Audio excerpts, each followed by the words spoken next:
అట్లా కోట్లాది మంది పేదలని ఈ దేశ పౌరులే కాదు అని చెప్పి వాళ్ళని తిరిగి వెట్టి చాకిరి కింద బానిసలుగా తయారు చేయడానికి ఈరోజు భారతీయ జనతా పార్టీ కుట్ర చేస్తుంది. ఈరోజు ఎస్ఐఆర్ వెనకాల ఒక పెద్ద కుట్ర ఉన్నది.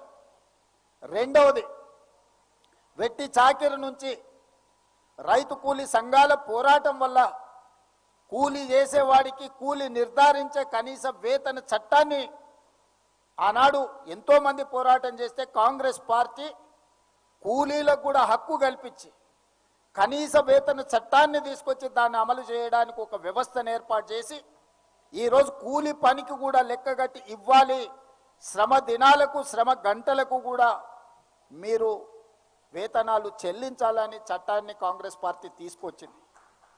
వాళ్ళకు పని దొరక్కపోతే పని కల్పించడానికే పని లేని పేదలకు, భూమి లేని పేదలకు, ఇల్లు లేని పేదలకు రక్షణ కల్పించడానికి, ఆహార భద్రత కల్పించడానికి మహాత్మా గాంధీ జాతీయ ఉపాధి హామీ పథకాన్ని తీసుకురావడం ద్వారా పేదల యొక్క ఆత్మగౌరవాన్ని పెంచాలి అని శ్రీమతి సోనియా గాంధీ గారు ఆలోచన చేసి మన్మోహన్ సింగ్ గారు ప్రధానమంత్రిగా ఉన్నప్పుడు ఈ చట్టాన్ని అమలు చేయడం జరిగింది.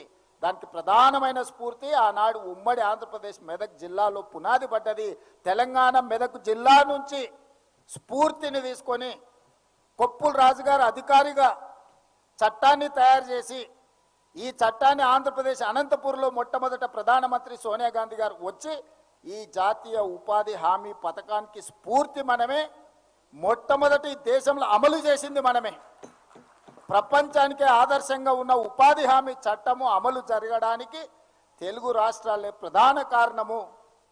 ఆనాడు సోనియా గాంధీ గారు, మన్మోహన్ సింగ్ గారు ఇక్కడి నుంచి పథకాన్ని ప్రారంభించారు.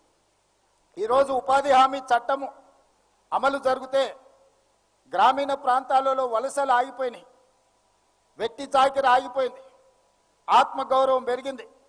పని దినాలకు, పని గంటలకు డిమాండ్ చేసి తీసుకునే పరిస్థితిలో కార్మికులు వచ్చిండ్రు, కూలీలు వచ్చిండ్రు. ఇవాళ అదానీ, అంబానీ లాంటి పెద్ద పెద్ద పారిశ్రామికవేత్తలకు అగ్వకు లేబర్ దొరకడం లేదు. కాబట్టి ఈ జాతీయ ఉపాధి హామీ పథకాన్ని గ్రామాలలో రద్దు చేస్తే మళ్ళీ గ్రామాలలో ఉన్న పేదలు వలసల పేరు మీద పట్టణాలకు తరలి వస్తారు. ఎప్పుడైతే పేదలు పట్టణాలకు వస్తారో అదానీ అంబానీలకు అగ్వకు కూలీలు దొరుకుతారు. తిరిగి మళ్ళీ ఈస్ట్ ఇండియా కంపెనీలకు మనల్ని కట్టు బానిసలుగా చేయడానికి, వెట్టి చాకిరిని అందించడానికి ఈరోజు నరేంద్ర మోడీ గారు జాతీయ ఉపాధి హామీ చట్టాన్ని రూపుమాపే ప్రయత్నం చేస్తుండు. ఇది కార్పొరేట్ కంపెనీలు పన్నిన కుట్ర. ఆ పన్నిన కుట్రను అమలు చేస్తున్నది బీజేపీ, నరేంద్ర మోడీ. ఈ కుట్రను తిప్పికొట్టాల్సిన బాధ్యత ప్రతి పౌరుడి మీద, ప్రతి పేదవాడి మీద ఉన్నది. పేదల ప్రతినిధి అయిన కాంగ్రెస్ పార్టీ కార్యకర్తల మీద ఉన్నదని చెప్పి ఈరోజు మీ అందరికీ నేను విజ్ఞప్తి చేస్తున్నాను. గతంలో వ్యవసాయం మీద కుట్ర చేశారు. రైతు వ్యతిరేక నల్ల చట్టాలను 3 తీసుకొచ్చారు. ఈ దేశంలో వ్యవసాయాన్ని మొత్తాన్ని అదానీ, అంబానీ, అమెజాన్లకు తాకట్టు పెట్టాలని నరేంద్ర మోడీ గారు పార్లమెంట్లో చట్టం తెచ్చారు. ఆనాడు నేను, ఉత్తమ్ కుమార్ రెడ్డి గారు, కోమటిరెడ్డి గారు మన ప్రాంతం నుంచి పార్లమెంట్ సభ్యులం. రాహుల్ గాంధీ గారు స్పష్టంగా నరేంద్ర మోడీకి చెప్పాడు, నువ్వు తెచ్చిన రైతు వ్యతిరేక నల్ల చట్టాలను ఉపసంహరించుకోవడమే కాదు, ఈ జాతికి నీతోని క్షమాపణ చెప్పిస్తా, అప్పటి వరకు మేము పోరాటం చేస్తామని రాహుల్ గాంధీ చెప్పిండ్రు. అది నిజమైంది. రైతు వ్యతిరేక నల్ల చట్టాలను తెచ్చిన నరేంద్ర మోడీ చట్టాలను ఉపసంహరించుకోవడమే కాకుండా ఈ జాతికి క్షమాపణ చెప్పించిండు రాహుల్ గాంధీ నరేంద్ర మోడీ గారి చేత. ఇది మన నాయకుడు సాధించిన విజయం రైతుల కోసం. ఈరోజు కూడా రైతు కూలీల కోసం ఏదైతే రైతు వ్యతిరేక చట్టం తీసుకొచ్చిండో నరేంద్ర మోడీ, విబీజీ, రామ్జీ, అందులోనే గందరగోళం ఉంది. వికసిత్ భారత్ ఎక్కడున్నది? ఇందులో సంక్షోభ భారత్ను సృష్టిస్తున్నావు. పేదలను వెట్టి చాకిరి బానిసలుగా చేయడానికి నువ్వు చట్టాన్ని తెస్తున్నావు నరేంద్ర మోడీ గారు. ఈరోజు మళ్ళీ ఏ తెలంగాణ రాష్ట్రం అయితే ఈ చట్టానికి స్ఫూర్తినిచ్చిందో, ఏ తెలుగు భాషల ప్రాంతంలో మొట్టమొదట అమలు జరిగిన మహాత్మా గాంధీ జాతీయ ఉపాధి హామీ చట్టం ఉందో పునరుద్ధరించే వరకు నీతోని కొట్లాడతాం. ఈ చట్టం పేదలకు వ్యతిరేకంగా తెచ్చినందుకు మళ్ళీ పేదలకు, ఈ జాతికి క్షమాపణ చెప్పే వరకు నరేంద్ర మోడీ గారిని వదిలే సమస్యనే లేదు. దీని మీద సంపూర్ణమైన కార్యాచరణ ఏఐసిసి నుంచి ఆదేశాలు అందుకొని మన అందరం కూడా క్షేత్రస్థాయిలో వెళ్ళి ప్రజలకు వివరించాలి. ఈ చట్టం ఏదో మార్పు కాదు.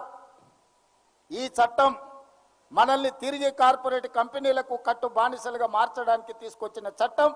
ఈ చట్టాన్ని సంపూర్ణంగా తెలంగాణ శాసనసభ ఏకగ్రీవ తీర్మానం ద్వారా తిరస్కరించింది. శాసనసభలో మొదలైన తీర్మానం గ్రామ సభలకు వెళ్ళాలి.